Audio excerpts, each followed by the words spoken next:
Boa noite, irmãos. Depois de uma luta aqui com o computador. Qual dessas águas aí?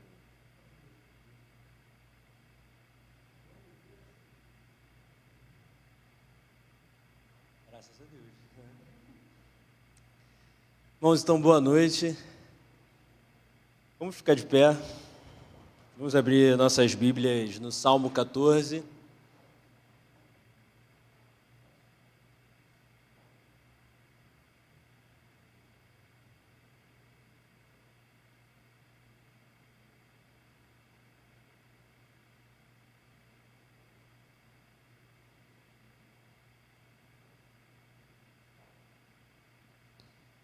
Salmo 14. Então, assim diz a palavra do Senhor. Diz o tolo em seu coração: Deus não existe. Corromperam-se e cometeram atos detestáveis. Não há ninguém que faça o bem. O Senhor olha dos céus para os filhos dos homens, para ver se há alguém que tenha entendimento, alguém que busque a Deus. Todos se extraviaram, igualmente se corromperam. Não há ninguém que faça o bem, não há nenhum sequer. Será que nenhum dos malfeitores aprende? Eles devoraram o meu povo como quem come pão e não clamam pelo Senhor.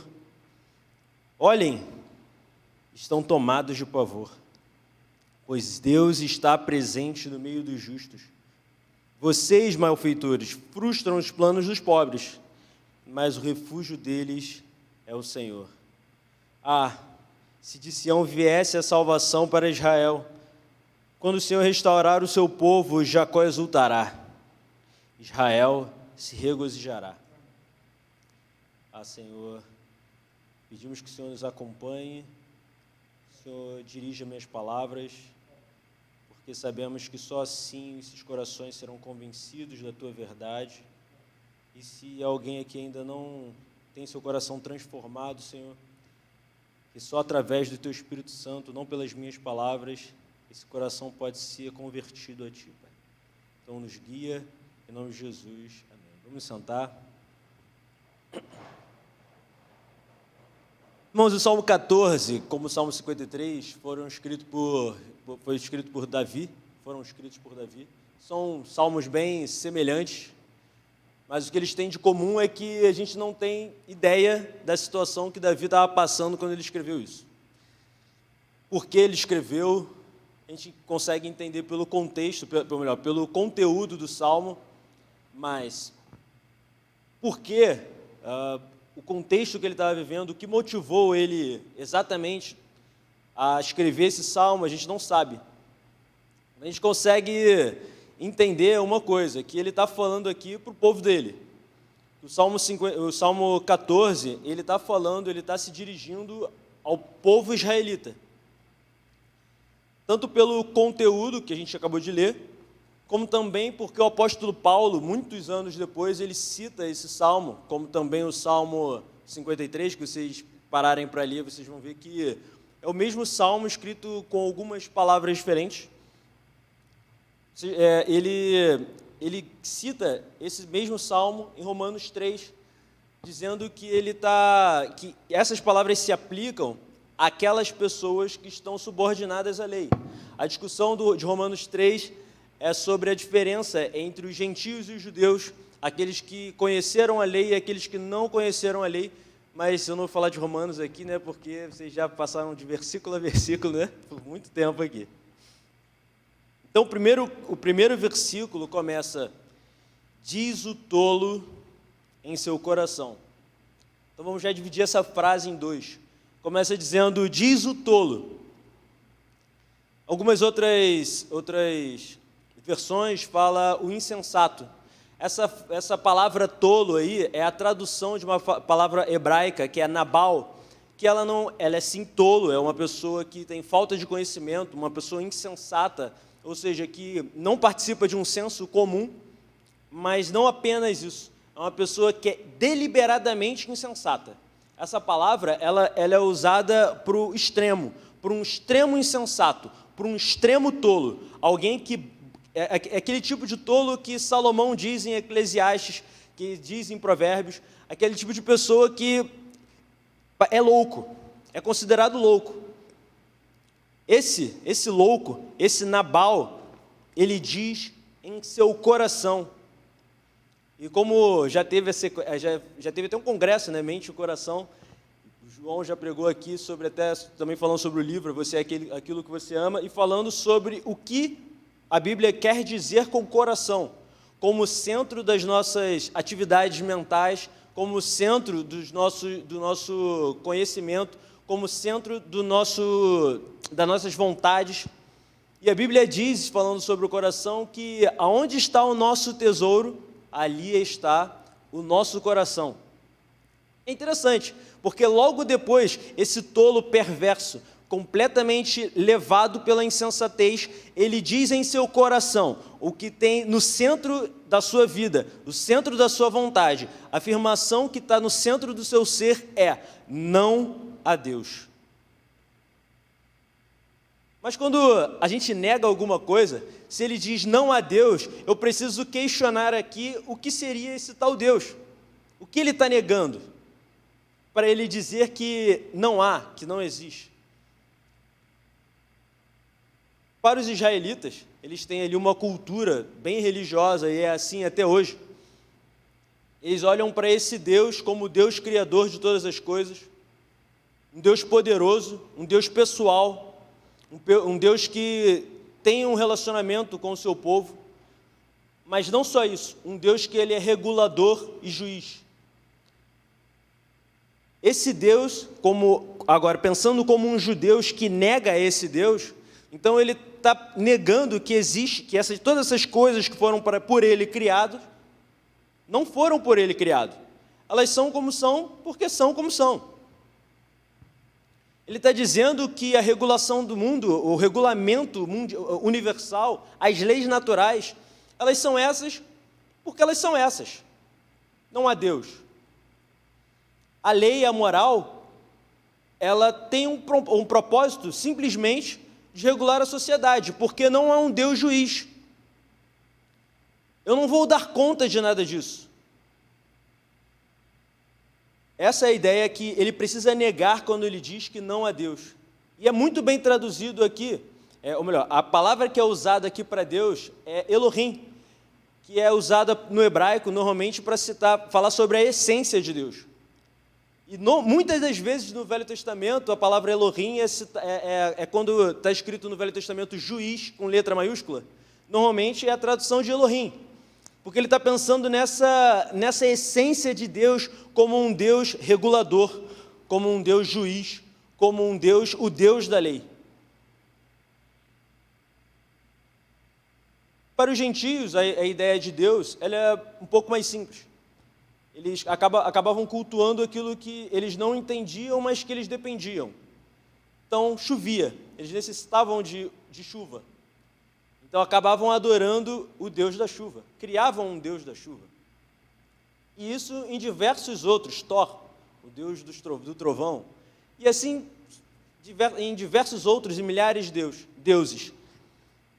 Para efeito dos ímpios, que não é o caso aqui, a negação de Deus seria negar a ação desse desconhecido sobre essas coisas que você depende. Então ele continua: corromperam-se e cometeram atos detestáveis. Não há ninguém que faça o bem. Isso foi uma conclusão meio que inevitável. Vamos ver o que a gente conversou um pouco antes. Ele está dizendo que esse tolo diz que não há esse Deus regulador. Então ele não precisa prestar contas a ninguém de nada do que ele faz. Ora, se eu não preciso dar conta de nada do que eu faço, qual vai ser o tipo de atitude natural? Corrupção e cometer atos detestáveis.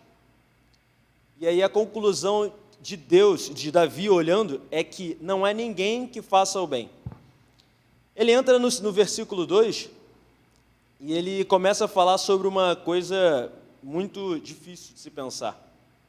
Antes de nós entrarmos no versículo 2, eu vou falar sobre 2 pontos que a gente pode dividir essa questão de como tratar o não existir Deus e corromper-se e fazer atos detestáveis. O que eu quero dizer com isso?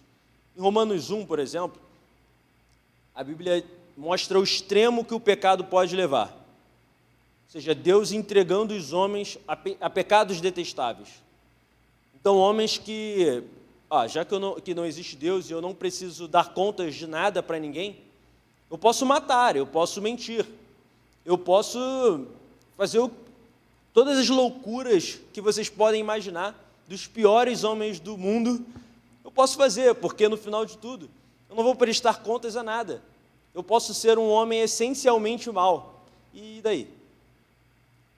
Mas eu também não posso incluir todas as pessoas nisso, porque nesse texto, o versículo 1 termina dizendo: não há ninguém que faça o bem. No mundo, não existe apenas essas pessoas que levam o pecado até o último nível, que cavam cada vez mais o buraco. Não, eu tenho que ser sincero. Nós temos que ser honestos. Nem todos os ímpios agem assim. Existe um outro tipo. Aqueles que vivem socialmente normal no nosso meio, mas que eles negam a essência de Elohim interiormente. Esses tais são menos tolos, são tolos ainda, mas são menos tolos porque eles percebem que a lei gera consequências. Se eu matar, eu serei preso. Se eu agir mal com a pessoa que está ao meu lado, eu vou ser destratado na minha sociedade. Se eu não trabalhar bem, eu vou ser demitido. Se eu matar, eu vou ser preso, ou vou ser morto. Então ele deixa de fazer aquelas coisas porque existe um órgão regulador. Não alguém que está, um ser que eternamente, que é eterno e que eternamente vê todas as coisas, que ele vai prestar contas no fim e de todas as coisas. Não. Ele precisa prestar conta a uma sociedade que o envolve e que o vê.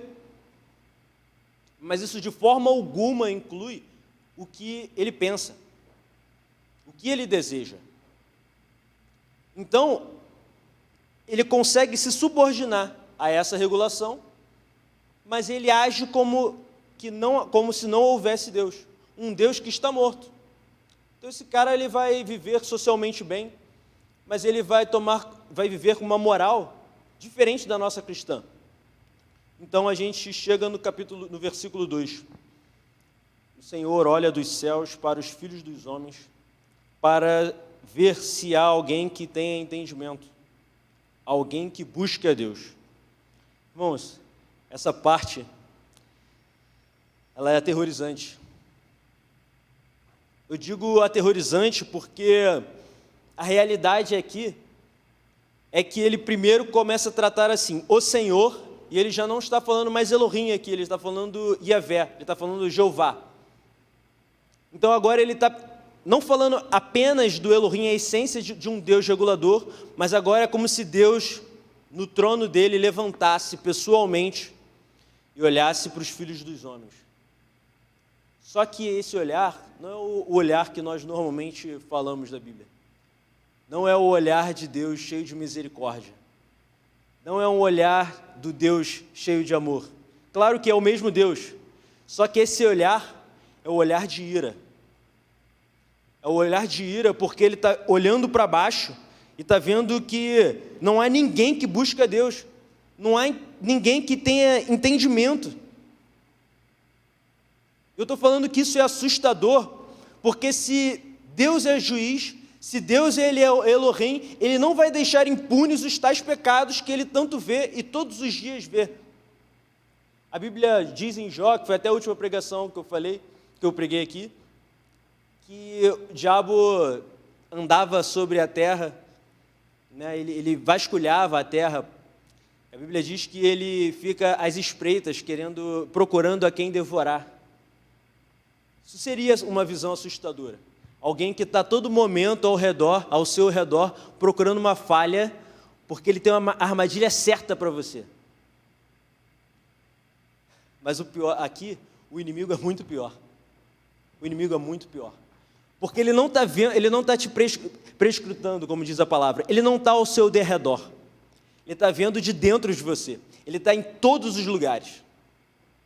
A ira de Deus, ela é muito mais assustadora do que a ira do diabo, porque ele não está ao seu derredor, ele te vê por dentro.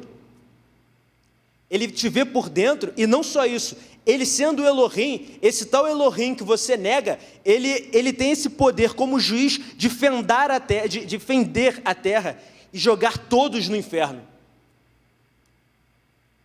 É uma morte que não é como nós pensamos, simplesmente um corpo que caiu e agora está enterrado. Esse inimigo, ele consegue punir eternamente. Ele consegue derramar sua ira para todo sempre.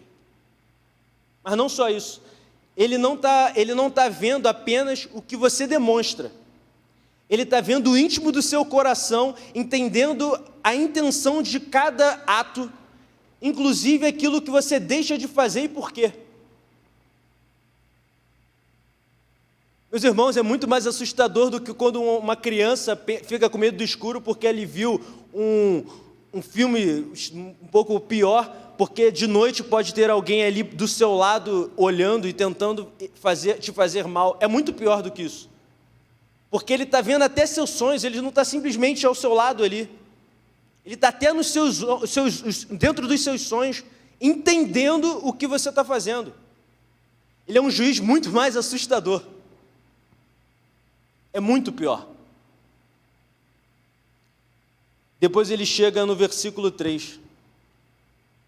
Ele fala assim: todos se desviaram, igualmente se corromperam. Não há ninguém que faça o bem, não há um sequer. A palavra aqui, se desviaram, não vou ficar falando a palavra exatamente o nome, mas no hebraico normalmente ela é usada para objetos podres. A melhor tradução seria que todos se emputrefaram, né? E apodreceram, estão gerando mau odor. Então, além dele estar olhando para o homem, ele está sentindo um mau odor, um odor podre vindo de todos aqueles que ele vê. Isso alimentaria a ira de qualquer pessoa. Imagina agora Deus olhando para a terra, sabendo que todos pecaram, destituídos estão da glória de Deus, mas pior, além de todos irem contra a sua lei, eles fedem. Isso é péssimo. É horrível vigiar uma pessoa assim. Imagina uma população inteira assim. Isso lembra a passagem de Noé. Você lembra a passagem de Noé porque Deus estava olhando para a terra e a ira dele já estava saindo, já estava transbordando. Até que chega o ponto que, em vez dele fender a terra, ele gera o dilúvio e mata todas as pessoas de uma forma horrível, que é o afogamento.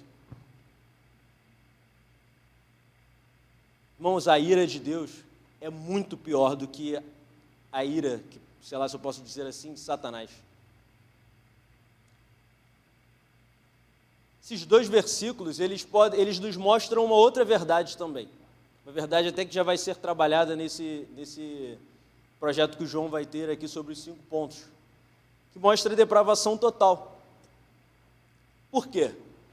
Porque além de ter todo esse cenário assustador, que, convenhamos, ninguém se livra, é o que está escrito,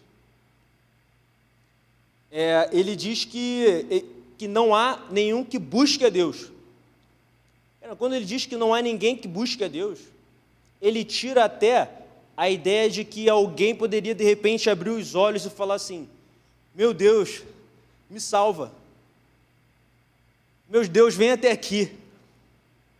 Eu estou começando a entender que eu não posso lutar contra o Senhor, que existe um Elohim, que existe um juiz, alguém que está vendo todas as coisas, por dentro e por fora. Eu entendo, Senhor, eu entendo. Eu quero salvação. Não há quem busque a Deus. Em João 6,44, ele mostra, entre aspas, um ciclo vicioso.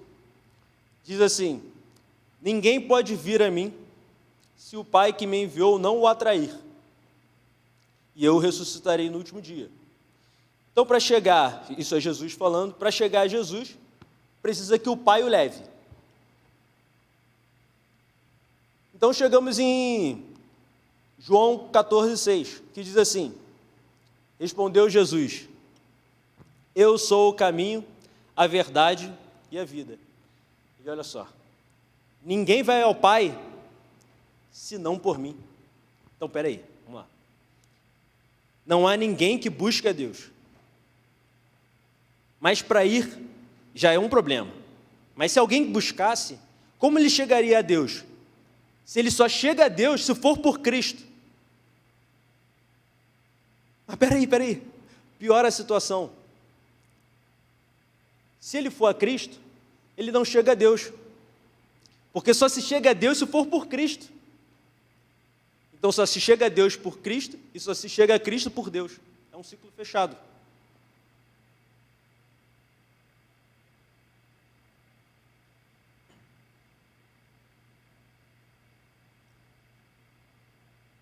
Versículo 4, ele continua: será que nenhum dos malfeitores aprende?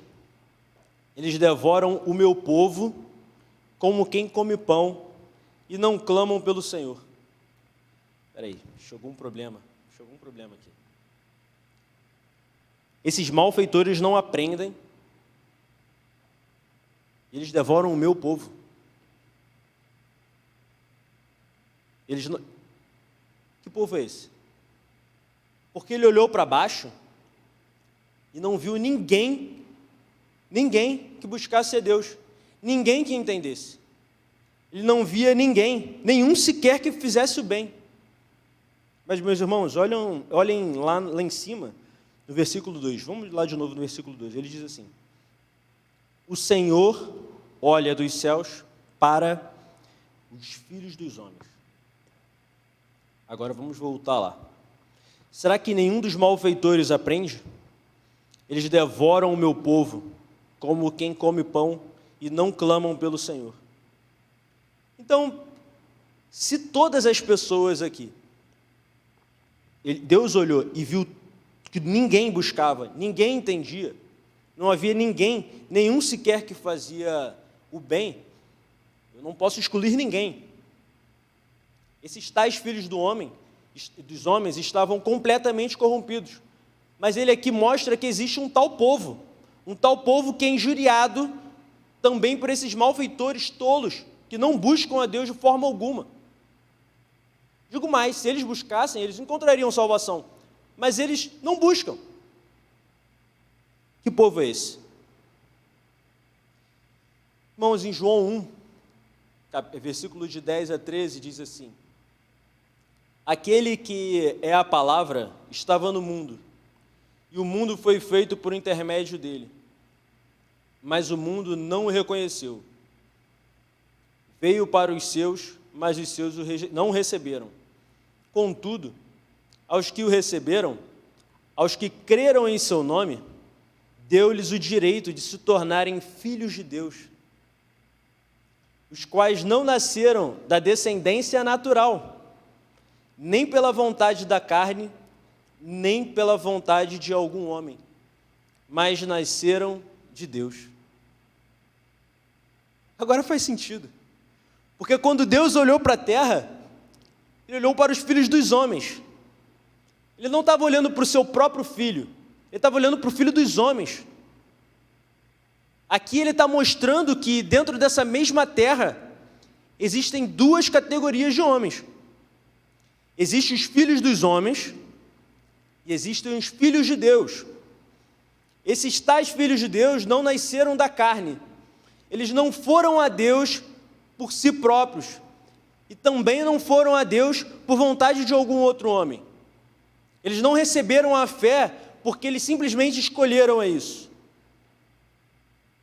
Eles se tornaram filhos de Deus porque, como disse Jesus antes, porque o próprio Pai os atraiu.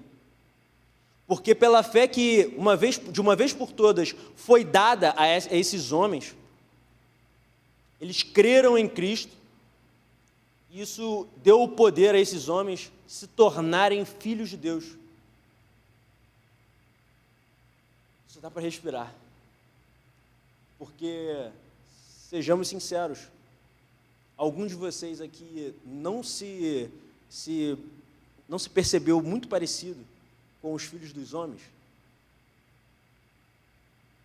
Será que nenhum de vocês consegue perceber que, se não fosse através da fé, nós estaríamos a todo momento andando sobre uma camada muito fina de vidro?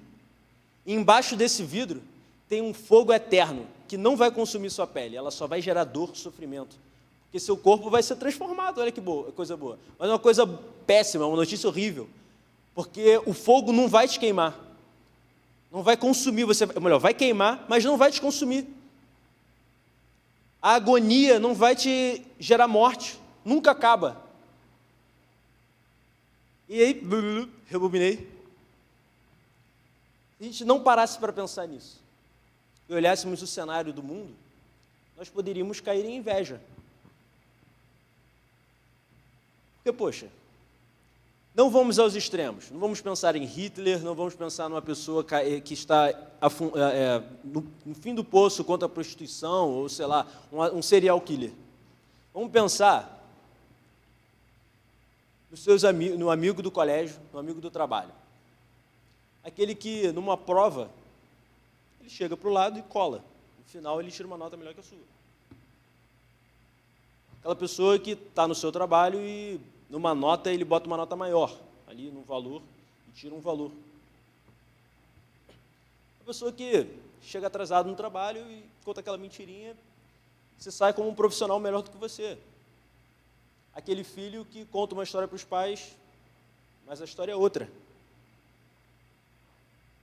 Poxa, eles vivem uma vida muito melhor. Por que vocês não fazem assim também? Muito mais fácil. É muito mais fácil. Esse pensamento acontece entre nós. Esse pensamento pode fazer o nosso dia a dia ser mais difícil. Pode fazer a nossa fé se tornar um peso. Você acaba olhando para eles como se eles fossem livres. E vocês não, presos a uma moral cristã, a uma ética exigida pelo Evangelho. Isso só faz sentido se vocês não entendem o que os espera. Se vocês não entenderem que existe um Deus olhando a todo momento, inclusive você. Se vocês não entenderem a gravidade que é existir um juiz, a gravidade que é ter fé nesse Elohim. Porque esse Elohim não está olhando para você como ele olha para o seu amigo. Ele está olhando para você como alguém que está em Cristo, como diz em Efésios 1. Alguém que ele compartilha o amor eterno. Alguém que, como foi aberto aqui o culto com o Salmo 91, alguém que ele cobre no esconderijo do Altíssimo. Você que pensa muito próximo do seu amigo, que está andando sobre o vidro, próximo de cair no fogo do inferno. Esse pensamento só vai ser lógico se você ignorar o Elohim. Se você ignorar que não adianta, não adianta. Você pode ignorar, você pode viver dia após dia ignorando o fato de que você vai prestar contas de tudo. Mas, independente disso, você vai prestar contas de tudo. É que nem a matéria, muita gente aqui está em faculdade e colégio, pensem assim, você tem uma prova sexta-feira, a prova vai ser sexta-feira, mas aí você não estuda segunda, terça, quarta e quinta, a prova não vai mudar de data, tu vai chegar lá e vai ter a prova, tu pode até viver como se não tivesse, mas a prova vai chegar, e aí você pode ser reprovado, é assim. Então nós chegamos no versículo 4, percebemos que existia aquela divisão entre os filhos dos homens e os filhos de Deus, que foram trazidos a Deus pela fé. Percebemos que esses malfeitores não aprendem, não adianta, eles não vêm a Deus. E não só isso, eles devoram o povo como quem come pão. Eu não vou entrar muito nesse ponto, mas é interessante, porque eles devoram o povo Lógico, a gente não devora pessoas. Ele está aqui sendo figurado, usando a linguagem figurativa, dizendo dos danos que essas pessoas trazem à sociedade e também afetam diretamente os ímpios. Nós vemos aí o Afeganistão, o que está acontecendo. E vocês conseguem perceber a perversão das coisas, porque nós não devemos devorar povo, nós devemos devorar pães. Então ele está dizendo aqui que essa corrupção humana faz com que os homens ajam fora do sentido natural das coisas. Se as coisas deveriam ser assim, eles fazem assado. Eles não clamam pelo Senhor. Então ele chega no versículo 5. Olhem, estão tomados de pavor, pois Deus está presente no meio dos justos. Percebe aqui que ele já bota no presente.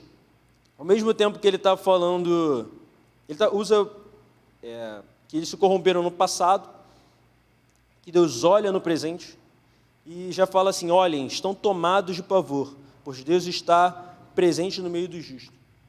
Isso também como presente.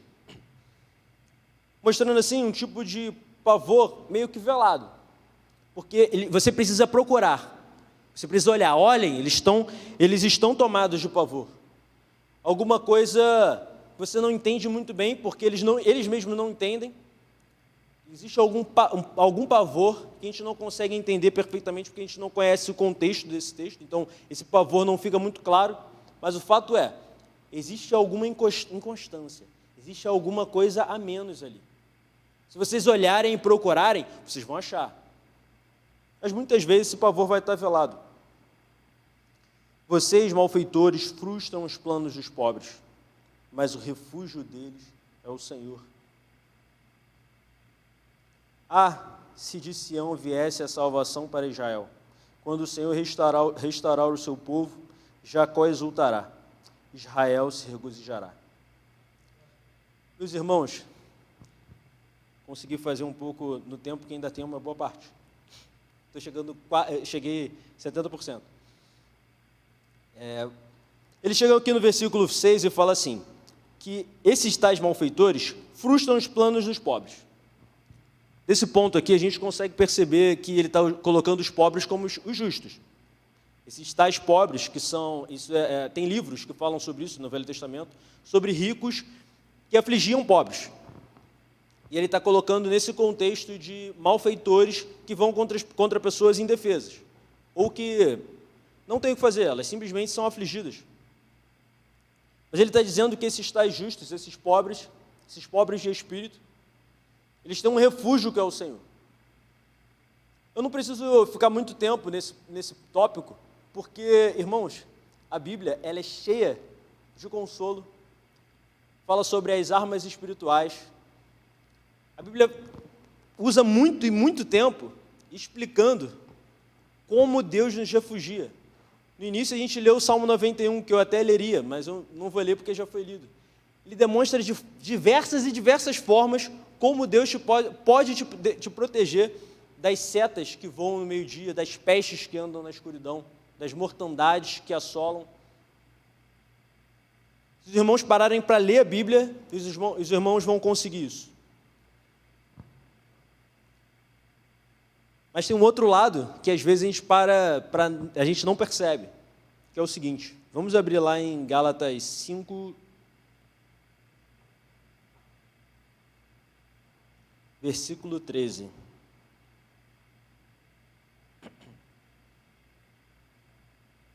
Antes da leitura, voltando aqui, todo mundo achou? Vão achando aí que eu vou falando.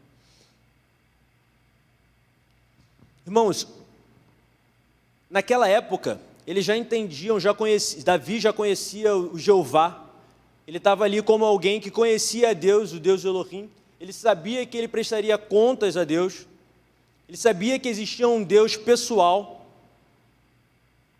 e ele sabia que esse Deus pessoal protegia os seus servos.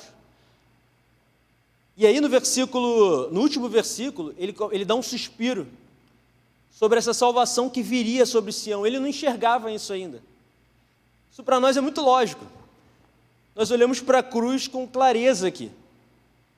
A gente consegue ver que na cruz a justiça foi feita pelos nossos pecados. O castigo que nos traz a paz estava sobre ele. E pelas suas pisaduras nós fomos sarados. Irmãos, nós sabemos que a gente não precisa andar sobre vidro, porque no final, né, da nossa ficha criminal, ou melhor, da nossa biblioteca criminal, existe uma palavra escrito perdoado, por mais que a biblioteca seja enorme. Ele sabe que a ira de Deus que está sobre os ímpios foi completamente satisfeita na cruz, e ele está lá suspirando, quando vier essa salvação. E nós podemos suspirar dizendo, essa salvação veio, essa ira não está sobre mim. Mas a gente aqui hoje, nós somos cristãos brasileiros do século 21. Eu não sei se os irmãos já sentiram, o que eu vou começar aqui agora, o que eu já senti algumas vezes. Eu às vezes, como muitos aqui, eu também trabalho, estudo, sou casado, então às vezes meu tempo fica muito escasso. Então, quando eu não tenho muito tempo para parar para ler a Bíblia, eu acordo 6h pouca da manhã, 5h40 eu já estou indo para o trabalho, e eu boto às vezes uma mensagem para ouvir, eu boto Bíblia em áudio, né, e vai passando, porque eu sei que provavelmente eu não vou conseguir outro tempo para ler, ou para ouvir qualquer coisa. E num desses dias, nessa semana, eu estava ouvindo uma pregação do Josemar Bessa, que ele falava muito sobre o consolo de Deus das perseguições e diversas perseguições e problemas que o povo de Deus passou e como Deus os consolou. A pregação foi ótima, foi uma bênção. Só tinha um problema. Eu não passo por aqueles problemas que ele citou. Eu não passo. Nós somos hoje cristãos brasileiros do século 21. Não sei se os irmãos lembram, uma das coisas que os portugueses tentaram rapidamente fazer aqui no Brasil foi implantar o catolicismo. Ou seja, nós não temos perseguição, nós não temos perseguição cristã, religiosa aqui. Aí já temos problemas? Sim. Temos perseguições ideológicas? Sim. Mas eu estou dizendo, comparado à perseguição que nós vemos na Bíblia, nós não temos. É tão livre que você consegue viver como um ímpio, se você quiser. O nomezinho que você pode dizer, né, sou cristão, mas se você não viver como cristão, a sociedade não vai gerar problema algum. Então me veio uma dúvida. Como ser cristão nessas circunstâncias? Como ser cristão em tempos de paz? Como ser cristão sem lutas? Você acorda de manhã, não tem ninguém gritando lá, você é cristão mesmo, vou te botar na cova dos leões, vou matar sua esposa. A maioria não é casado aqui, né? Mas não tem isso. Você é cristão, eu não falo mais com você. Esse é o máximo, eu acho que nem isso vocês passaram. Então, cadê essas tais lutas? Essas tais lutas, por que Deus precisa ser um refúgio tão grandioso? Porque ele trata a proteção de Deus como um castelo, como um refúgio, como escudo e broquel. Ele diz, direi do Senhor, tu és meu Deus, o meu refúgio, a minha fortaleza, e nele confiarei. Tua verdade é escudo e broquel. Caramba, peraí. Você está sendo protegido de quê? Vamos ler lá, Gálatas 5, de 13 a 26. Irmãos, vocês foram chamados para a liberdade, mas não usem a liberdade para dar ocasião à carne. Pelo contrário, sirvam uns aos outros mediante o amor. Toda a lei se resume num só mandamento: ame ao seu próximo como a si mesmo. Mas se vocês se mordem e se devoram uns aos outros, cuidado para que não se destruam mutuamente, para não se destruírem mutuamente. Por isso digo, vivam pelo Espírito e de modo nenhum satisfarão os desejos da carne. pois a carne deseja o que é contrário ao espírito, e o espírito o que é contrário à carne. A gente já consegue ver a luta aqui, né? Eles estão em conflito um com o outro, de modo que vocês não fazem o que desejam. Mas, se vocês são guiados pelo Espírito, não estão debaixo da lei. Ora, as obras da carne são manifestas: imoralidade sexual, impureza, libertinagem, idolatria e feitiçaria, ódio, discórdia, ciúmes, ira, egoísmo, dissensões, facções e inveja, embriaguez, orgias e coisas semelhantes. Eu os advirto, como antes já os adverti, que os que praticam essas coisas não herdarão o reino de Deus. Mas o fruto do Espírito é amor, alegria, paz, paciência, amabilidade, bondade, fidelidade, mansidão, domínio próprio. Contra essas coisas não há lei. Os que pertencem a Cristo Jesus crucificaram a carne, com as suas paixões e os seus desejos. Se vivemos pelo Espírito, andemos também pelo Espírito. Não sejamos presunçosos, provocando uns aos outros e tendo inveja um dos outros. Gálatas 5,13 começa dizendo assim: irmãos. E a gente começou a ver lá que em João 1,13, Deus nos fez filhos de Deus. Esses tais irmãos se tornaram irmãos pela fé na cruz, pelo sangue vertido. Então posso dizer sim que as pessoas que estão ao seu redor são irmãos consanguíneos. Não esse sangue carnal, mas o sangue de Cristo que vive no meio de todos vocês e de todos nós, porque eu tenho que me incluir, né? Nisso aqui, pô, aí. Então ele está dizendo para nós, primeiramente, vivermos como irmãos. Viver como irmão quer dizer que dentro da sua congregação, as pessoas que estão ao seu lado, aquelas pessoas que você não conhece, mas que proclamam a Cristo, elas precisam também do seu amor, do seu carinho. Eles dividem a vida com você. A exigência que você tem a esses irmãos é com a sua própria vida, porque ele determina que você os ame como ama a si mesmo. A partir desse ponto, ele fala assim: vocês foram chamados para a liberdade. Poxa, mas liberdade não é o tipo de liberdade que eu penso. De repente você... Ou melhor, que eu penso não.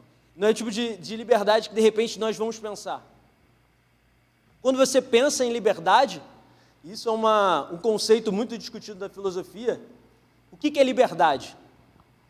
Então, se você conversar sobre a liberdade que o ímpio tem, é o poder, são os atos, se você jogar no dicionário, é o ato, liberdade é o ato, é o conjunto de atos, de ações de uma pessoa livre. Livre de quê? E normalmente eles colocam livre de um outro alguém. Muito boa a definição.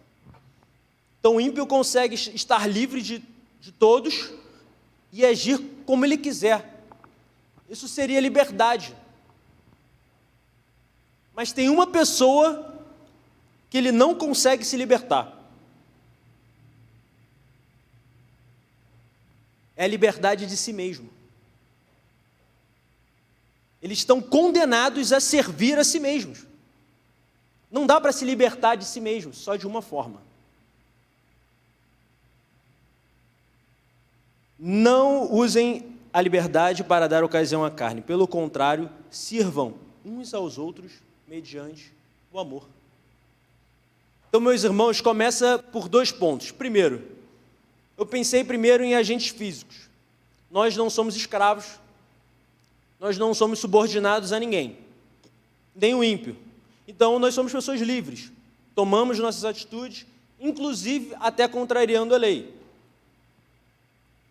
Mas nós não conseguimos deixar de servir a nós mesmos. Então, o primeiro ponto é o seguinte, ele está dizendo que a liberdade está em servir aos outros. Por quê? Porque a única forma de você se libertar de si mesmo é se sua vida não for centrada em si. Você não vai trabalhar todos os dias para si mesmo se o objetivo da sua vida é servir aos outros. Mas tem um outro problema, que agora não se aplica a nós. É o pecado. A escravidão do pecado, ela não é visível. Quando a gente viu lá atrás, ele disse que ele olhou para os filhos dos homens e não havia um sequer que buscasse a Deus. Ora, que liberdade é essa que não permite que ele tome uma atitude, uma ação que é lógica, que é de salvar a si mesmo? Que liberdade seria essa? Então, a nossa liberdade, ela é dividida em 2 pontos, ela é possível por 2 pontos. Primeiro, porque Deus nos livrou do nosso pecado. Mas não parou aí, porque no Jardim do Éden, Adão era livre do pecado. Mas ele não estava livre de si mesmo. Quando Adão parou de amar mais a Deus, quando Eva parou de amar mais a Deus do que eles amavam, começaram a amar a eles mesmos, mais do que eles amavam a Deus, eles tomaram uma decisão apenas para eles mesmos, que foi de comer do fruto.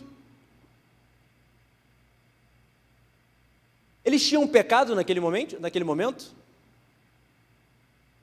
Eles ainda não tinham pecado. Eles não eram escravos do pecado. Então, apenas o perdão dos pecados não seria suficiente. Deus, ele dá a fórmula da liberdade verdadeira, aquela que nos livra do nosso pecado e, mais ainda, ela nos livra de nós mesmos. Isso só é possível através do amor pelo próximo. Quando nós conseguimos desenvolver esse amor pelo nosso próximo, como a nós mesmos, ele diz então, ame o seu próximo com a si mesmo, mas ele continua, por isso digo, vivam pelo Espírito, e de modo nenhum satisfarão os desejos da carne, pois a carne deseja o que é contrário ao Espírito, e o Espírito o que é contrário à carne.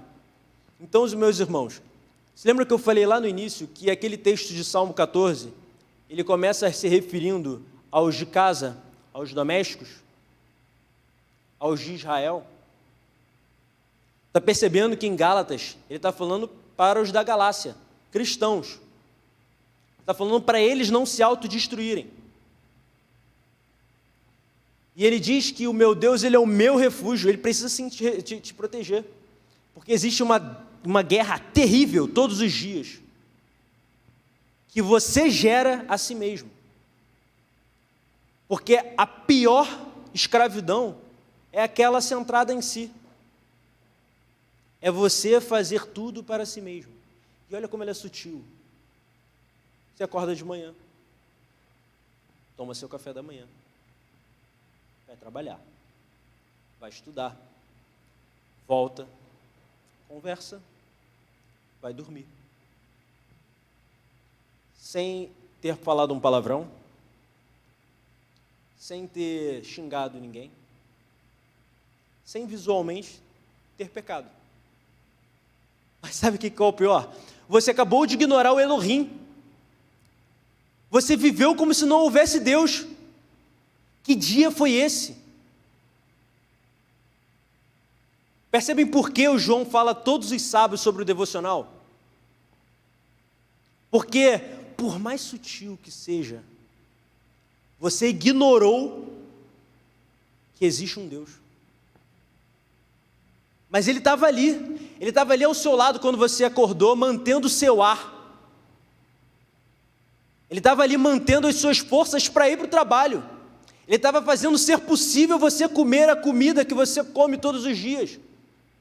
Você simplesmente ignorou.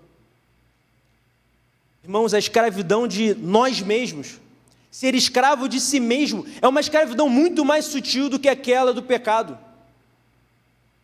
Uma escravidão que não é muito visual, é uma escravidão que a gente ignora. É a escravidão que faz com que o pecado do outro seja muito mais grave do que o nosso pecado. É o pecado, é a escravidão que nos alivia. É a escravidão que nos gera preguiça. É a escravidão que gera desculpa de não ter lido a Bíblia. É a escravidão que gera desculpa de você não ter orado. É a escravidão que te gera uma desculpa por ter pecado. É uma desculpa, a escravidão que te faz dizer a si mesmo: ah, eu pequei, mas aquilo assim, ou então fulaninho, é a escravidão de si mesmo. A liberdade que Deus quer te dar, primeiramente, é do pecado, que Ele já fez na cruz. E a outra é te mostrando que você é dependente do amor para que você seja livre. Então ame o seu irmão. Ame a Deus acima de todas as coisas.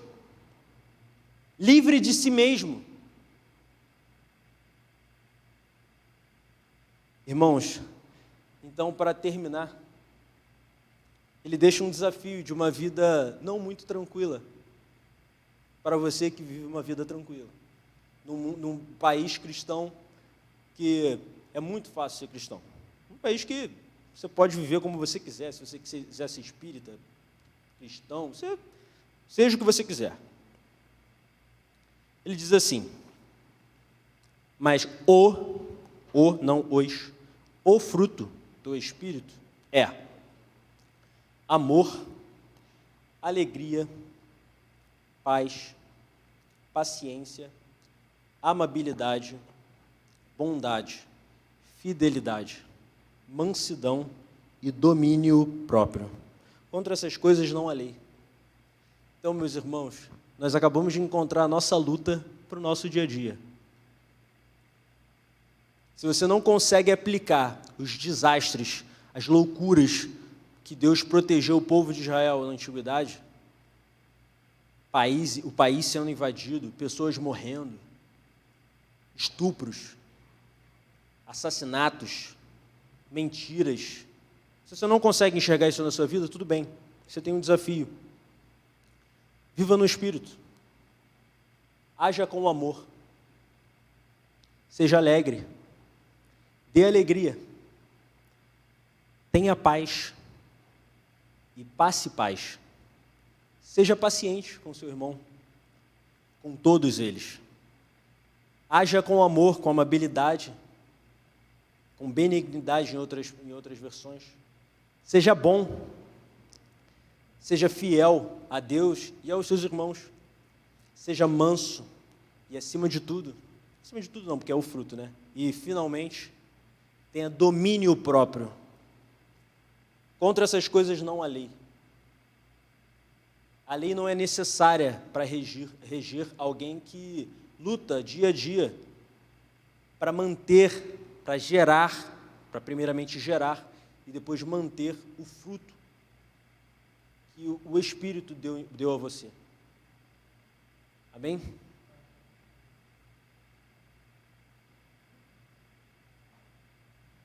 Vamos orar? Feche os olhos.